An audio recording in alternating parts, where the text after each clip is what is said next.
Now I like to invite you, to the stage Professor Bollea, father of Italian child psychiatry, that we give to Professor Bollea yesterday a prize for what he have done for Italy and worldwide. He was president of ESCAP in 1964. He organized a conference in Rome in 1964, and he dedicated his life to children and to children's mental health. For me, Professor Bollea, and for all the School of Rome, that has the fortune to have him as a mentor, is a very important point of reference, and because he's thinking about the future.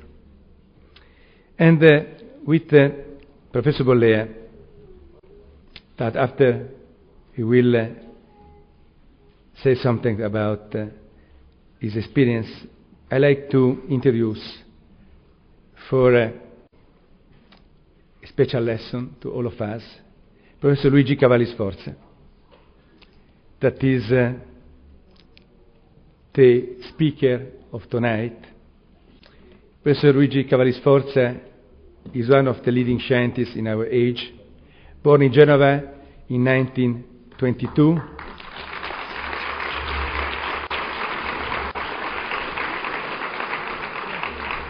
Professor Sforza studied in Turin, the same town in which Professor Bollea is born, and Pavia.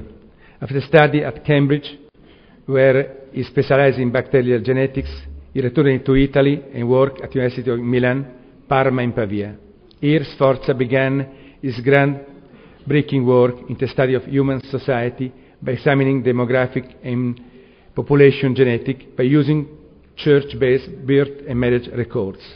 In 1971, Professor Sforza moved to Stanford University, where he began to work with archaeologist Albert Ammerman, together to examine the development of culture from the Neolithic period and beyond by using genetic markers to fill in where the archaeological record was limited. This work was then followed by the remarkable study that linked linguistic data with the genetic record to develop hypotheses suggesting that language and culture evolved as a result of the same pressure to change and adapt to biological and environmental events. His many scientific publications include the classic work such as his text, The Genetics of Human Population, and his paper, The Application of Molecular Genetic Approach to the Study of Human Evolution. There is so much more that one could say about this distinguished scientist and fellow Italian, but it will be better that he can present, and it will be the best presentation of this conference with the topic that is bridging the gaps. Professor Cavalli Sforza.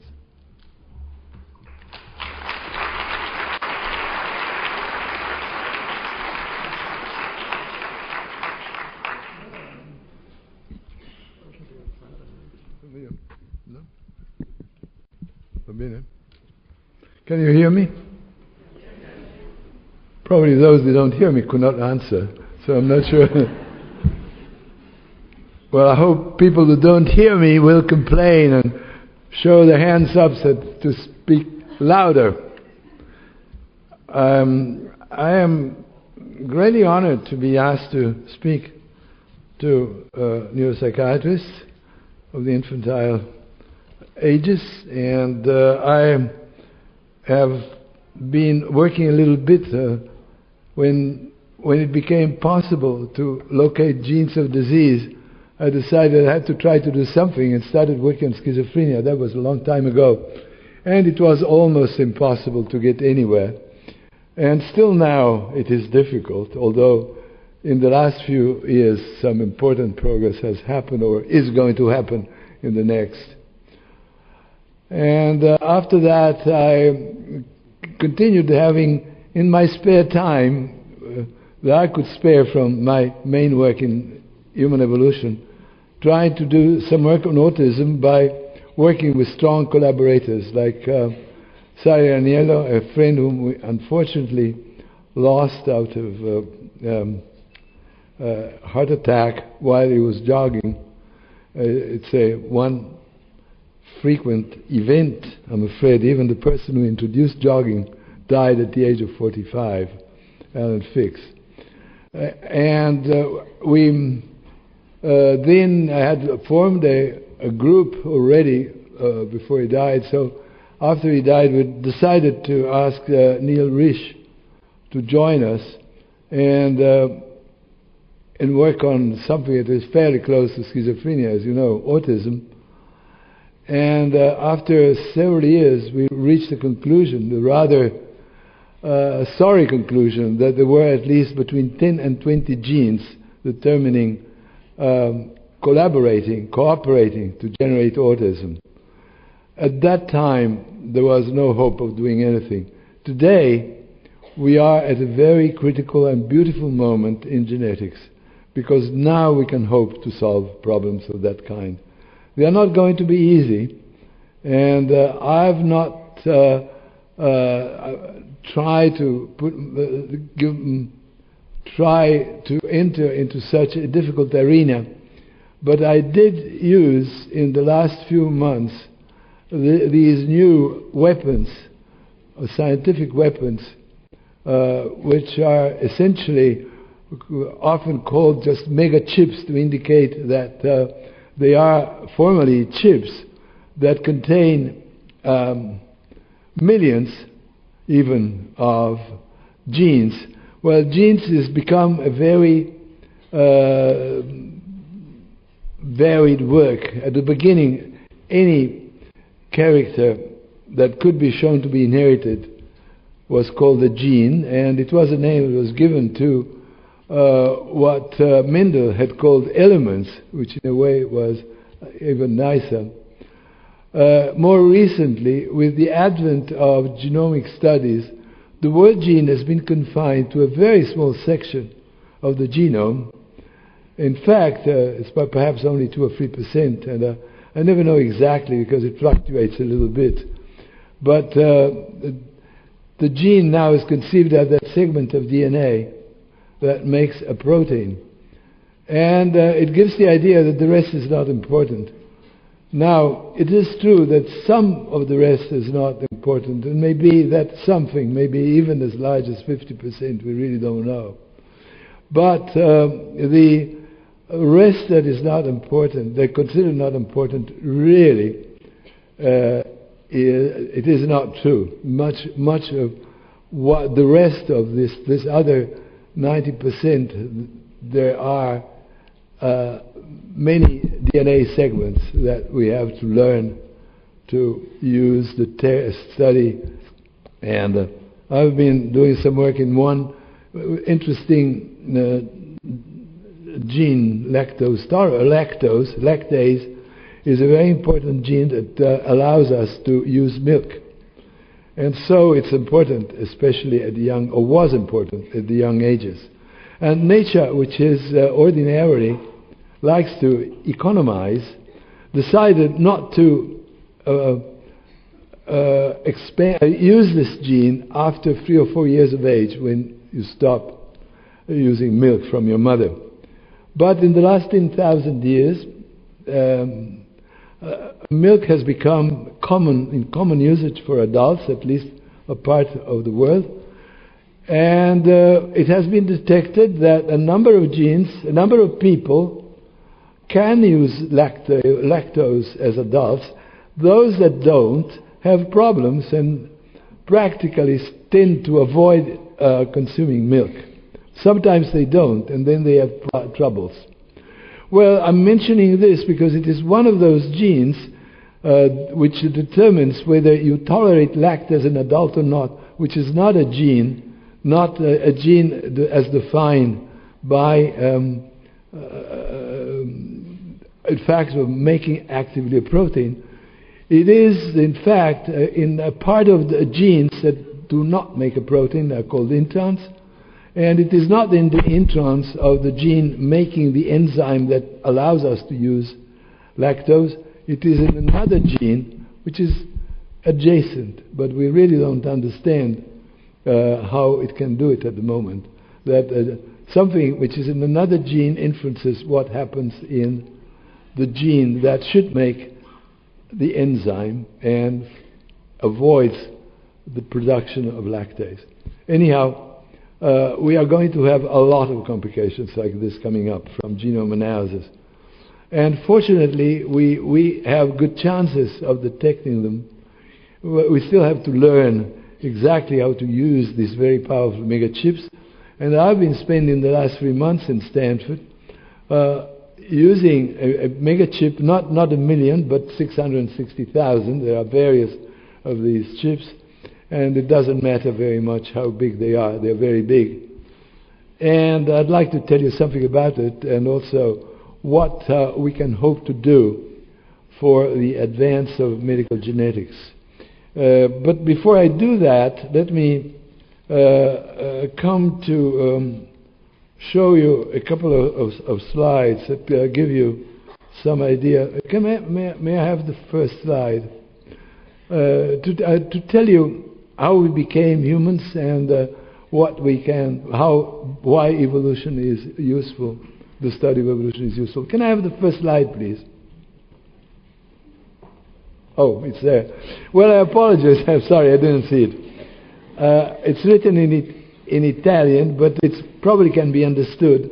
But it gives me the occasion of discussing one linguistic problem that exists in genetics that has been created by a very great geneticist who invented the word drift, which is a translation of the Italian word deriva. Drift, genetic drift, and deriva are the same thing.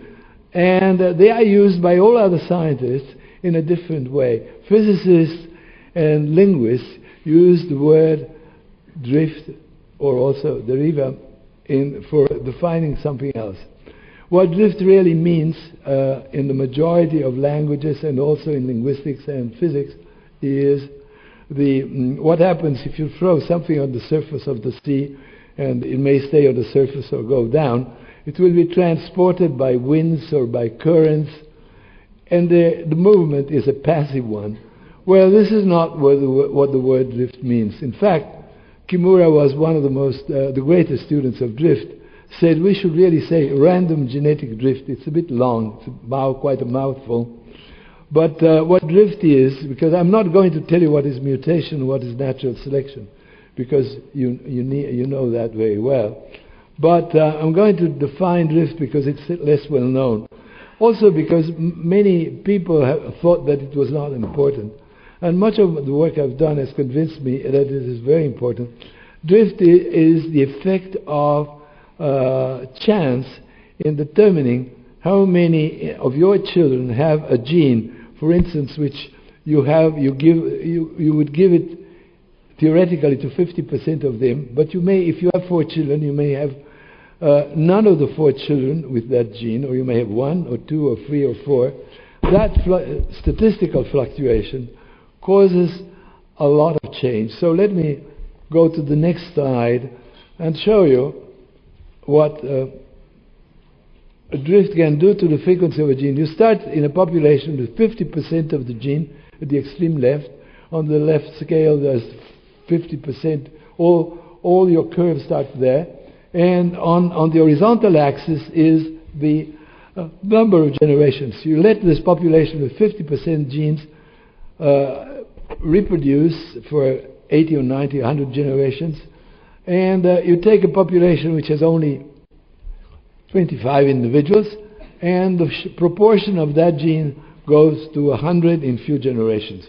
And it could have done also go down to 0% with equal probability. But this is an effect of chance. And chance is something that we worry about, but it's a perfectly natural thing.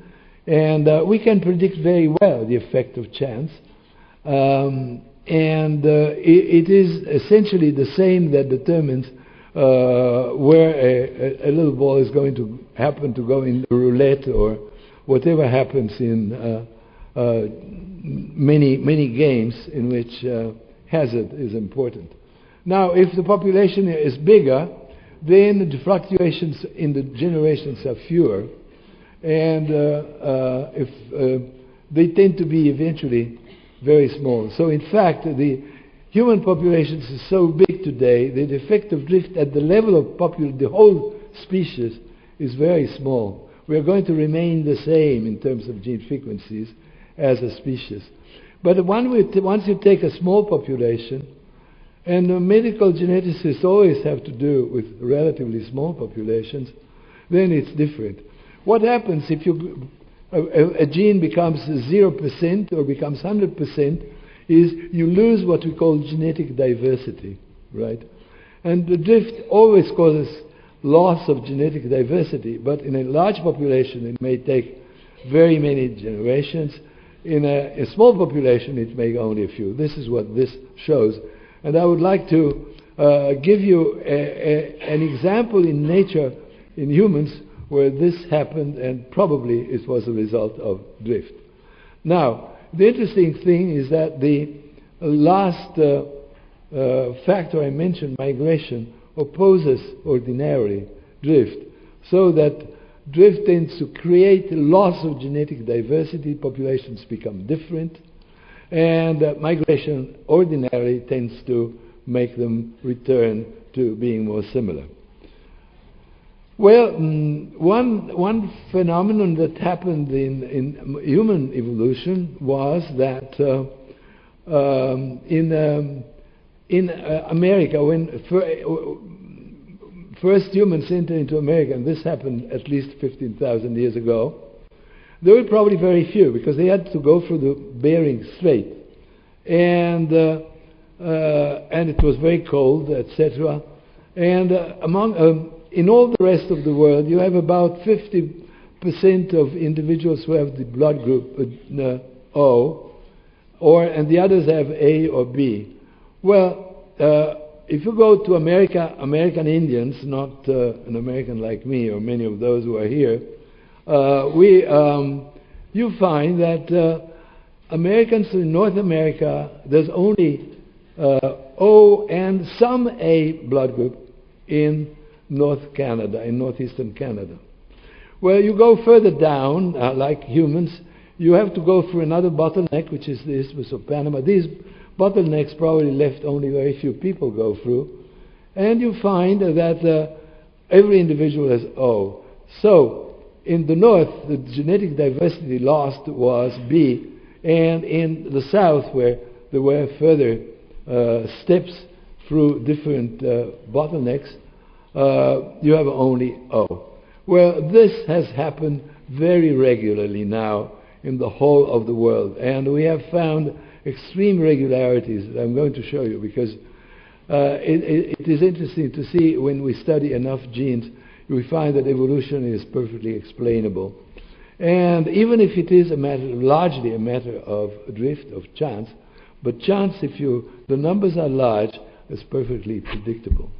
And the next slide is one effect of drift. If you this was studied in the Parma Valley in Italy by me some time ago. Taking what is in the abscissa is population density. You go to the mountains in the Parma Valley, villages are very small, so you would find that villages will be very different between each other because of drift. What you have in the vertical axis is just a measure of genetic variation for blood groups A, B, O, MN, RH, all those that we could study 50 years ago. You can see that when you study small villages, they're quite different among each other, and the diversity is high. As soon as you go towards the plains, the diversity ceases. Now, we could study that later. We were a lot of poor, but we discovered that we couldn't test large populations, but there were data that were interesting. The next slide, please. And this was a gene that was not a gene. It's a cultural gene. It's a surname. But a surname is inherited exactly like a Y chromosome. And if you take surnames, they tell you a lot. Now, here you have,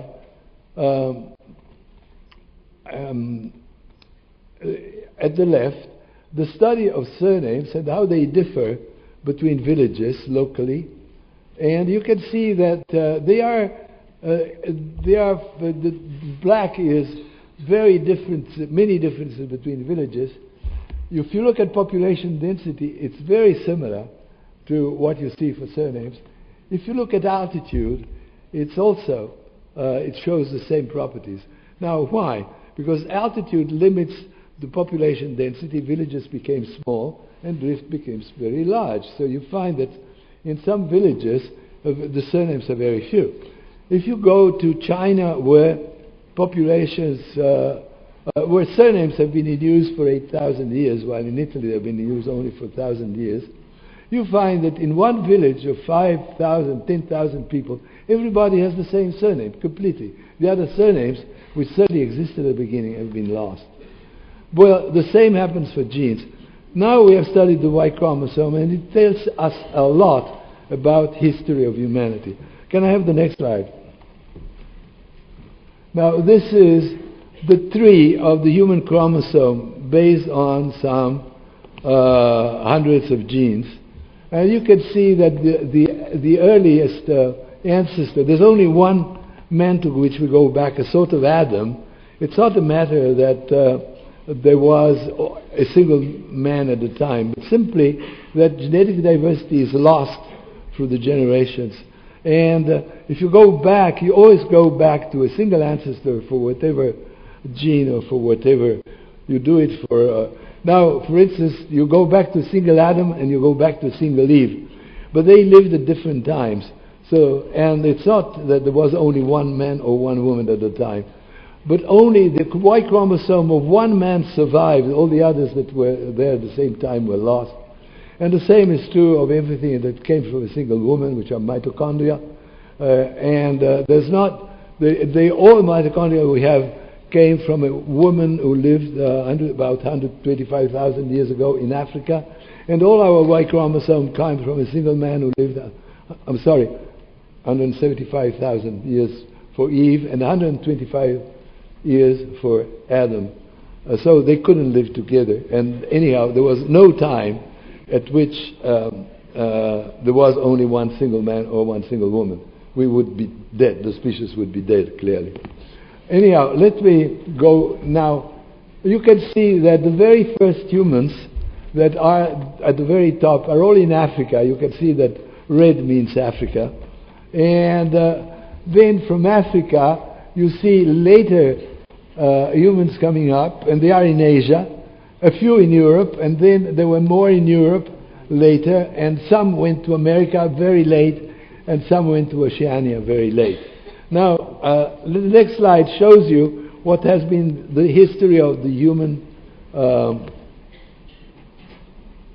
species through mutations of the Y chromosome. You get the same thing from mitochondria and from all the other genes. The first man lived in Africa, approximately where you see a white circle, and then there were many mutations which are called A, B, C, D, E, F that are dated and are perfectly correspond to the tree of Y chromosome I showed you before. The first mutations happened near Africa, but then people kept expanding. They went to even arrived to New Guinea. We don't have any data in the Australian Aborigines because they refused to give us DNA, and so we respected their wishes.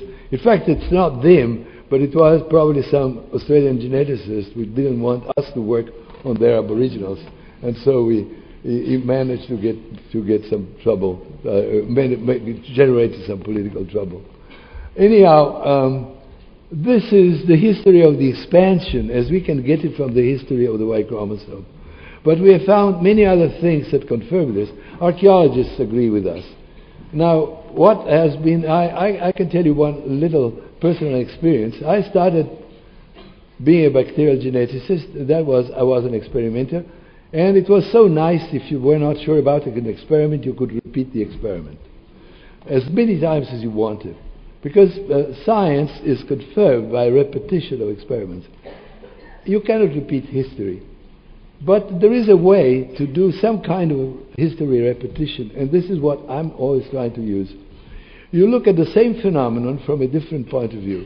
I take the history of humans, I ask the archaeologists, what do you tell me about history of humans? I ask me myself as a geneticist, what can I say about the history of humans from genetics? And we can say a lot. And it turns out that genetics and archaeology tell the same history. This is a form of repetition. We have expanded this. We have looked at languages. Languages tell you the same history. It's more difficult because languages evolve very fast. But they do tell you, in principle, the same history. And there are many other things. You look at demography, you look at society, social customs, and a lot of things, social hierarchies. They all tend to tell you the same thing, the same history. So this is how we manage to get in history a kind of confidence in our results similar to the one that we get in the experiments. I call that the multidisciplinary approach, and it's a very important thing to do. Use many sciences to look at the same phenomenon and try to see if they give you the same answer. Well, let me go on a little bit just to show you one example of another approach. Next slide, please. What I'm showing here is just populations from which we have got DNA, which we have deposited in Paris at a laboratory called CEF, and it can be distributed to the whole world. This is the material we have now used to study our 660,000 single nucleotides chip. And the next slide is some of the results we got. It's better if you look at the figure below. The figure below, and also the one above, but the last one is not as perfect in terms of geographic study. This is just the geographic study of genetic diversity. If we look at the difference between two populations, the genetic difference between two populations, and compare it with geographic distance. This begins to be important for medical genetics because it tells you what medical differences of genetics we would expect between populations. And we would expect differences depend very closely from the geographic distance between the populations. Now, the real geographic distance, we have to consider indigenous peoples here. If you take New York and you see blacks, Italians, Jews, Polish, whatever, well, you cannot study the difference between New York and the neighboring town. That geographic distance is not valid for predicting the genetic distance between any New Yorker and somebody who comes from another part of New York State. What you need, if you're speaking of indigenous populations, those that were living in the place before 1492, before people started going around like mad with transoceanic navigation, well, you can see that there is a very close genetic correlation between the geographic difference and the genetic difference, which is on the ordinate. And it's so strong that we can say that on the basis of this, that the differences, genetic differences that we see, are given for more than 70% to drift, and the rest to difference in selection. It's not that selection is not important, it's extremely important, but drift creates most of the differences. And we can predict them very accurately. The next slide shows another effect, the genetic effect that we have observed with the study of those populations, the Human Genome Diversity Project deposited in Paris that I showed you. It took me 11 years to set up. What you have here is again the distance, but before it was distance between two populations. But here it's a distance between one population of the 50 that are represented in the HGDP and the origin of all the huge species, which is in Africa. And you can see that on the ordinate there is the heterozygosity of the population, which expresses genetic diversity, how within the population. If a population, the individuals of a population are very different, you have much heterozygosity. And the genetic heterozygosity goes down with the distance from Addis Ababa, because the way the population expanded is more or less like I told you for Africa. A population, we all descend from an African population which is approximately in East Africa. We don't know exactly, but I tend to consider Ethiopia as a base of reference, as a first approximation. But then the population started to grow there. As soon as the population grows, it tends to overcome the carrying capacity of the land. There's not food enough. And so they tend to go out. A few start to go out. Those few are a small population, and because of drift, they are a little different from the population they start from. But then they grow, and diversity is acquired again. But then when they become too many, again a group goes out. And what you see in the lower portion is a computer simulation of that. You can see that the genetic diversity goes down, assuming that there were 100 steps in going from Africa to the south of America, which is the most extreme distance. And it corresponds very well to what we observe, which is the upper graph. So basically, we expect exactly what I told you we saw for ABO, that people in South America are those who have lost more diversity. They are still the same people, but they have lost diversity. In North America, being closer to the origin, they have lost less diversity. And the loss of diversity, the diversity we find is most in Africa. Diversity between individuals of the same population is highest in Africa and goes down as you go away from it. So in Europe we are still very diverse. In China the diversity is already lost a little bit. In America there's more loss. Now this is of importance. We can extrapolate this to populations. Now when we carry this over to analyzing medical genetics and find out about the genes determining disease, we have various types of diseases. Those that have been studied mostly so far are the Mendelian diseases that are nice, dominant, recessive on the X chromosome or in the other chromosomes, etc., of which we know exactly how many children are going to be born of each kind. Well, for those we have more than tens of thousands known in the computer. In OMIM, there's an internet service which is called OMIM, and there you can find all the Mendelian genetic diseases that are known, including also some non-diseases that behave as a Mendelian trait. And of those, it has already been possible to study maybe a little bit over more than 1,000, find the gene which is due. However, finding the genes at the beginning was very difficult. Finding the gene for Huntington's chorea took 8 years, from 1981 to 1988 or whatever. Cystic fibrosis, it took a little less, but still 3 or 4 years. Now, in theory, we could do it in a few months. And it does cost more. Well, it does cost at least something, because you have to use these mega chips, which are very expensive. But we can learn to use them better. I've been amazed of the power of these mega chips, because we have studied all those 1,000 populations in Stanford with this mega chip. And because we did it on Ceph, if you do it on Ceph, you're obliged to make all your results public for everybody else, and we will make the results public as soon and even before publishing the data, because this is what Ceph was made for, to spread the knowledge of human populations. Why? Because today the best way to study a genetic disease is not to do it as we were doing it before, by studying pedigrees of people with the disease.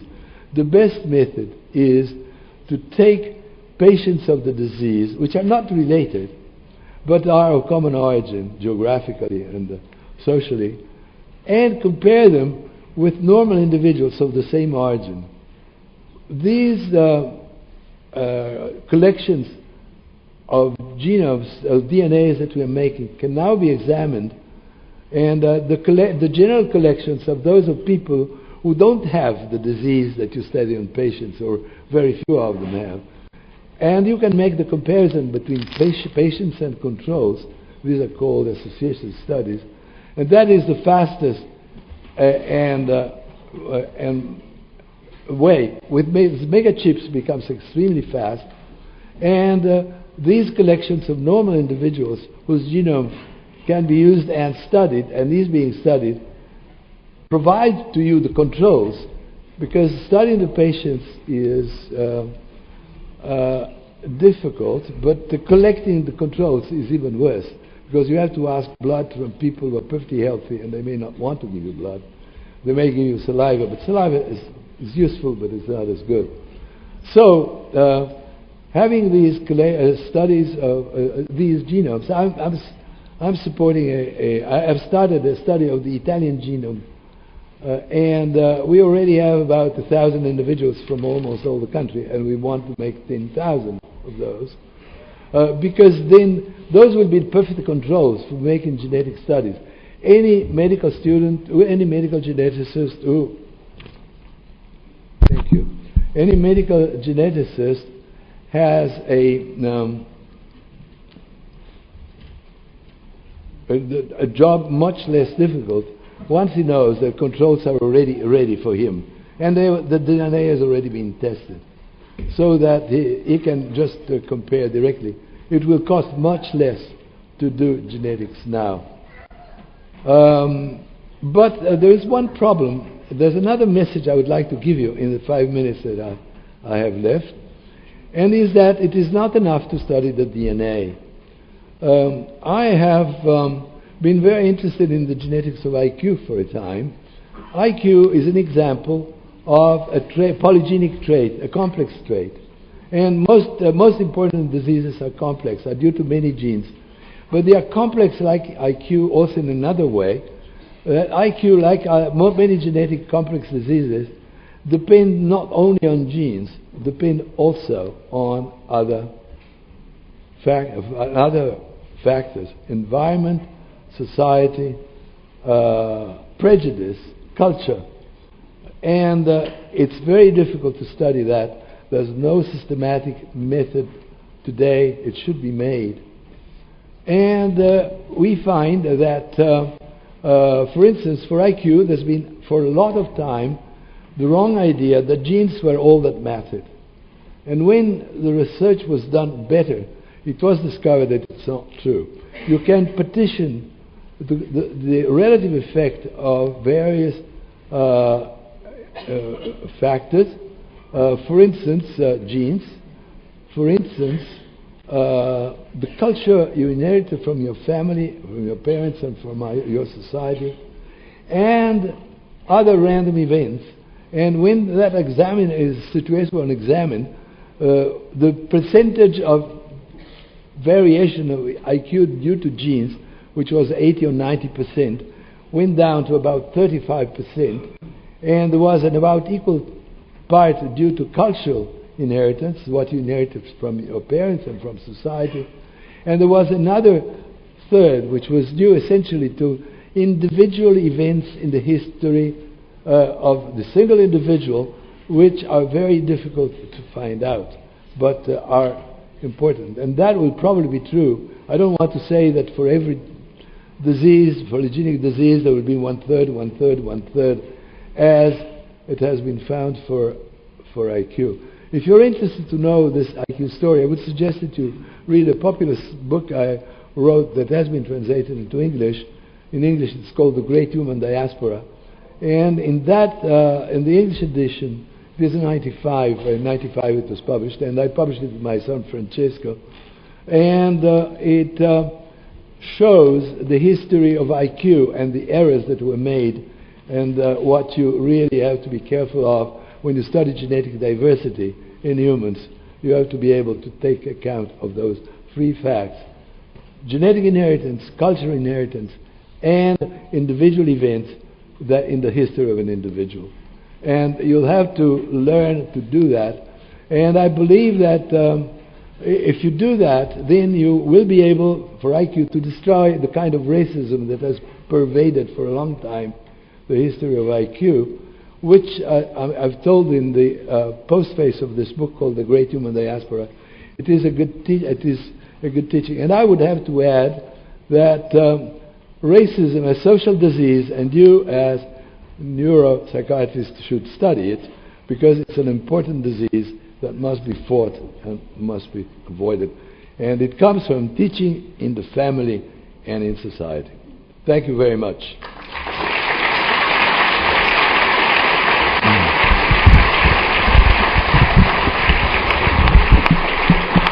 You want to have questions or not?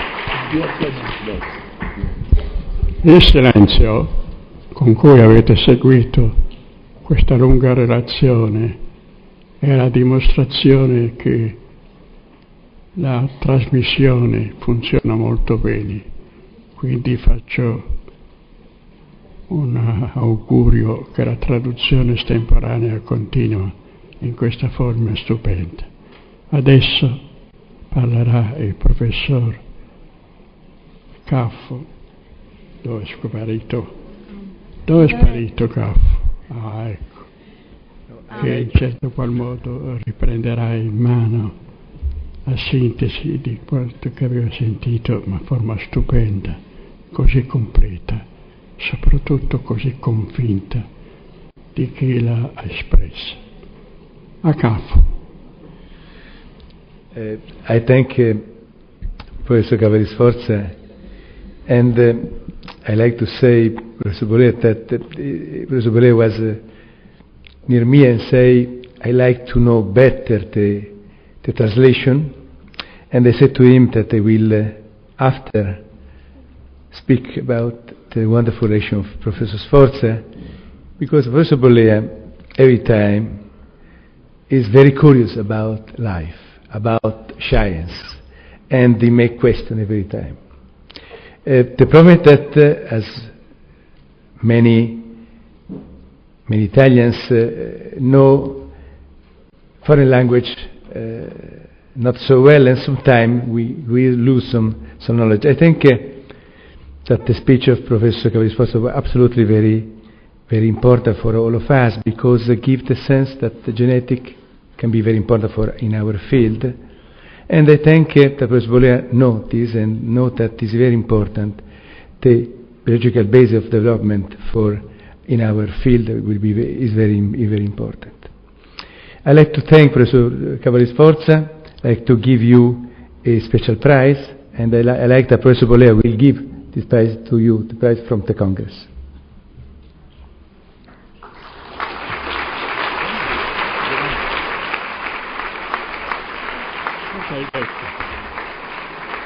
Cosa vuoi dire? Devo fare un omaggio. Grazie.